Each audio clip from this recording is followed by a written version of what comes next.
سب سے پہلا جو میرا سوال ہے وہ قصہ پارینہ بن چکا ہے قندیل بلوچ.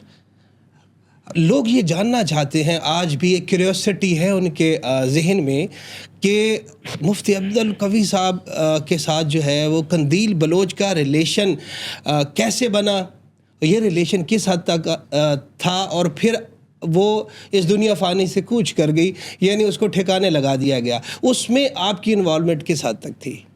دیکھیے جی، صورتحال یہ ہے کہ ایک چینل، میں ملتان میں بیٹھا ہوں، محترمہ کراچی میں ہے، جو صاحب جو ہے انٹرویو لے رہے ہیں وہ بھی کراچی میں ہیں.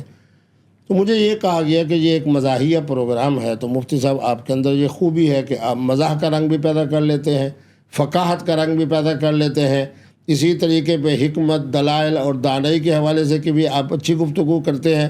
تو انہوں نے کہا کہ آج ذرا یہ پروگرام مزاحیہ ہے اور میں فلاں ملک سے آیا ہوں، میری ملازمت کا یہاں آغاز ہوا ہے، تو آپ کے مزاحیہ جملوں سے میرا جب پروگرام وائرل ہو جائے گا تو میں بطور اینکر رہ جاؤں گا. صحیح ہے. بہرحال انہوں نے جس طرح انداز سے اس کو بنایا، اب اس کے بعد جب چونکہ مزاح کا تھا معاملہ، تو اس کے اندر یہ بات آئی کہ بھی آپ محترمہ کہاں ہیں؟ تو انہوں نے کہا جی میں کراچی میں ہوتی ہوں. تو میں نے ان کو کہا کہ میں چاند دیکھنے کے لیے آؤں گا کراچی کے اندر. تو انہوں نے کہا میرے پاس آپ ضرور آئیں گے، ضرور آئیں گے، آپ تو میرے خطے کے ہیں اور سرائیکی علاقے کے ہیں.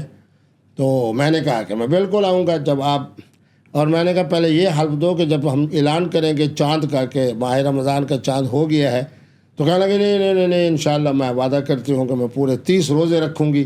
اور یہ اس دوران وہ جو اینکر تھے انہوں نے کہا جی مفتی صاحب کو آپ اس کمرے میں بھی لے جائیں گی جہاں آپ کچھ کپڑوں کے حوالے سے بڑی آزادی کا اظہار کرتی ہیں. میں بڑے مثبت گفتگو کرتا ہوں کیونکہ بچوں نے بھی، خواتین نے بھی سننا ہوتا ہے. بالکل ایسے ہی ہے.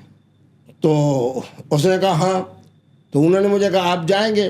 تو جس طرح میں نے مزاح پیدا کرنا تھا، میں نے کہا یہ میزبان اور مہمان کے آپس میں جو ثوابدیدی اختیارات ہیں، میوچل انڈرسٹینڈنگ، یہ اس کے زمرے میں آتی ہے. محترمہ جہاں جہاں مجھے لے جائے گی میں جاؤں گا. ایسے ہی ہے.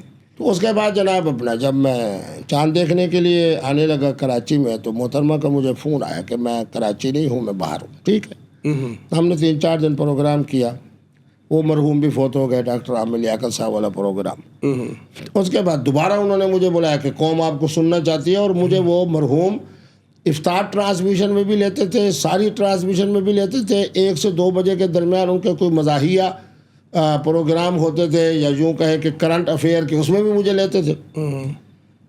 تو 3 دن یا 4 دن کا میرا معاہدہ تھا. 3 دن گزر چکے تھے، 2 دن جو ہے بقایا تھا. تو 2 دن بقایا سے پہلے ٹیلی فون آیا محترمہ قندیل بلوچ صاحبہ کا کہ میں آپ کے پاس آنا چاہتی ہوں. اور تو میں نے ان کو کہا کہ میں نے کہا کہ آپ دن کے ٹائم آئیں، کیونکہ رات کو ذرا تھوڑا سا معاملات ایسے ہوتے ہیں کہ بندہ تراویح پڑھتا ہے اور پروگرام اور باقی دوستوں کے پیار اور محبت.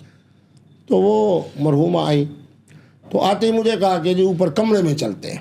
صحیح ہے. ہم لابی میں بیٹھے تھے. آپ کو پتہ ہے، آپ جہاں بھی جانتے ہیں جی جی کہ جتنے یہ 5 اور 4 سٹارز ہوٹل ہیں، بالکل جو آپ نے اپنی انٹری کے وقت اپنا نام لکھوایا یا کسی محترمہ کا، یا تو باقی جتنے ملے وہ لابی میں ملے. ایسے ہی سیکورٹی کے معاملات ہیں. بہرحال ہم کمرے میں چلے گئے. ان کے کہنے پر سیکورٹی والوں نے بھی اجازت دے دی.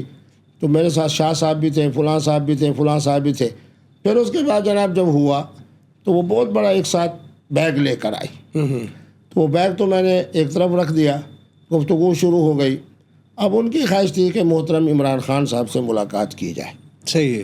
تو اب وہ مجھ سے پوچھ رہی ہیں کہ جی آپ کی سورسز آف انکم کیا ہے، یہ کیا ہے، وہ کیا ہے. تو میں نے کہا الحمدللہ میں ذمہ دار بھی ہوں، میری شہری پراپرٹی بھی ہے، اللہ نے مجھے بہت کچھ دیا ہے. صحیح ہے. تو بہرحال اس کے بعد جناب میں جیسے ہی اب جانا تھا میں نے عالم آن لائن پروگرام کے لیے، تو میں تیاری کے لیے غسل خانے میں گیا. واپس آیا تو وہ میری ٹوپی پہن کے بیٹھی ہے. صحیح ہے. تو میں اب سرائیکی میں چونکہ بات ہو رہی تھی، وہ سرائیکی تھی، وہی میری کمزوری بن گئی. صحیح ہے. اور غلطی بن گئی. میں ان لوگوں میں سے نہیں ہوں جو غلطی تسلیم نہ کروں. صحیح ہے. آج ہمارے سیاستدانوں کی سب سے بڑی حماقت یہ ہے کہ یہ اپنی غلطی کو تسلیم نہیں کرتے. بالکل صحیح. کسی کے بارے میں بات کر دینا، پھر جب پوچھا جائے کہ آپ نے یہ بات اتنی غلط کیوں کی ہے، کہتے ہیں جی ہماری سیاسی بات تھی. صحیح ہے. یہ نہیں کہتے کہ ہماری غلطی تھی. صحیح. تو میں نے ان کو کہا کہ پھر وہ جیسے میں جناب بیٹھا تیاری کے لیے، فون آ گئے.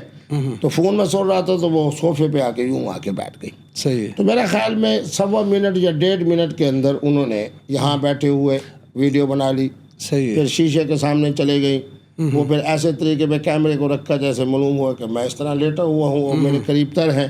پھر وہ کپڑوں کو ہٹا رہی ہے. پھر جو خطرناک انہوں نے ایک شکل بنائی وہ یوں کیا کہ منہ کو یوں بنا دیا, صحیح. وہ بھی خطرناک قسم کا جناب اشارہ تھا. بہرحال اللہ تبارک و تعالیٰ انہیں جنت میں جگہ دے. وہ ہماری کمزوری اس حوالے سے تھی کہ چونکہ میری سرائکی علاقے کی تھی, صحیح ہے. اور محترم عمران خان صاحب سے ملنا چاہتی تھی میرے ذریعے, صحیح. اور وہ طے بھی ہو گیا کہ عید کے بعد وہ آئیں گی اسلام آباد, میں بھی آؤں گا, اور محترم عمران خان صاحب سے ان کی ملاقات کرا دی جائے گی. بالکل صحیح. تو پھر اس کے 2-3 دن کے بعد جو کچھ ہمارے لاہور کے دوستوں نے جس طرح اس کو ابھارا, جی بالکل, اس طرح اس کے اوپر کافی زیادہ کرنٹ افیئرس کے اوپر جو ہے وہ شو بھی کیے گئے. اچھا تو یہ بتائیے قبلہ, ہم آگے بڑھتے ہیں کیونکہ سوالات بہت زیادہ ہیں اور آپ کے پاس وقت کی قلت ہے, تو میں چاہتا ہوں کہ اس کو ہم مختصر جو ہے وہ لے کے چلیں. تو سر جو ہے وہ آپ کو اس کے مرڈر میں انوالو بھی کیا گیا. جی جی بالکل. تو آپ کس حد تک اس میں شامل, کیونکہ وہ بھی آپ کی بدنامی کا باعث تو بہت زیادہ بنی تھی, وہ یہ جو اس کی ویڈیوز تھی اور اس طرح کی اس کی گفتگو تھی. یہ بات یہ ہے کہ میں پہلی پیشی پہ جب باعزت بری ہو رہا ہوں, آپ خود سمجھ لیں 109 میں مجھے لایا گیا. جج صاحب بڑے ذہین تھے, انہوں نے مجھ سے کہا کہ مفتی صاحب آپ کچھ کہیں گے. میں نے کہا کہوں گا. میں نے صرف 3 سوال کیے سرکاری وکیل سے صحیح کہ پاکستان کی 18 کروڑ کی آبادی کے اندر کس شخص کے بارے میں آپ کہتے ہیں کہ میں نے اس کو کہا کہ یہ کام کرو. اس نے کہا نہیں. جج صاحب نے کہا پھر, اس نے کہا جی اس کا بھائی ہے. اچھا, میں نے کہا جی فون میں نے کیا ہے یا اس کے بھائی نے کیا ہے؟ انہوں نے کہا جی تینوں فون اس کے بھائی نے کیے ہیں. صحیح. میں نے کہا سارے اس سے پوچھا کہ اس کا دورانیہ کتنا ہے؟ ایک کا 7 سیکنڈ تھا, ایک کا 9, ایک کا 13. صحیح ہے. تو میں نے کہا کہ اس 7 اور 9 اور 13 سیکنڈ کے اندر پوری پلانے کو یہ تو السلام علیکم کیا حال ہے مفتی صاحب ٹھیک ہو خیریت, تو اسی پہ گزرے. اور میں نے کہا کہ یہ ایک ایسے مسلک سے تعلق رکھتے ہیں, میرا دوسرے مسلک سے تعلق ہے, تو صحیح ہے. باقی ان کا سارا خاندان جو ہے وہ میرے اوپر اس وقت حملہ آور ہے, اور وہ میرا اتنا مخلص مرید ہے کہ اتنے مختصر سے وقت میں نے اس کو بات بھی کر دی اور یہ بھی وہ. انہوں نے کہا بات تو ٹھیک, اور کوئی بات؟ انہوں نے کہا جی ان کے خلاف وہ فرانزک کی کیا رپورٹ آئی ہے. تو میں نے کہا سارے سے پوچھ لیا کہ دنیا کے اندر کبھی بھی فرانزک رپورٹ کو بطور شہادت مانا گیا ہے؟ انہوں نے کہا نہیں. مفتی صاحب باعزت بڑی. صحیح. مطلب اس قصے سے آپ کی جان چھوٹ گئی. جان کیسے چھوٹ گئی کہ اتنے مزیدار چھوٹ گئی کہ ہر جس دن مجھے باعزت بری کیا گیا, کراچی سے آنے والی جو فلائٹ تھی اس میں 65 لوگ وہ تھے جو بیرونی دنیا کی الیکٹرانک میڈیا سے تعلق رکھتے تھے. صحیح ہے.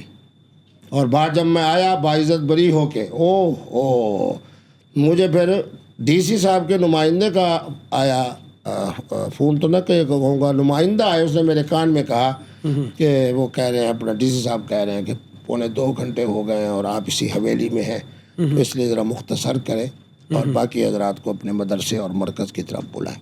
تو معنی یہ ہے کہ اس قدر انٹرویوز, اس قدر لوگ وکلا آ رہے ہیں, پھول پہنا رہے ہیں, وہاں لوگ ہیں وہ نعرے لگا رہے ہیں, سب سے جناب وہ ہو رہی ہے, سیلفی بن رہی ہے. ظاہر وہاں پہ آپ کے متقدین جو ہیں وہ آپ کے فالوور جو ہیں, جو آپ کے پیروکار جو ہیں وہ بہت زیادہ ہیں. طور کے اوپر بار کے صدر تھے, ہائی کورٹ کے صدر تھے, سیکرٹری جنرل تھے, سارے ہمارے چمبر میں آئیے, ہمارے چمبر میں. بہرحال تو معنی یہ ہے کہ ان سے ہمارا باعزت بری ہونا اس کیس سے پتہ چلا کہ پاکستان کے اندر قانون کی پاسداری ہے, قانون کی پاسداری ہے, جس کا آج خاتمہ ہو گیا الحمدللہ.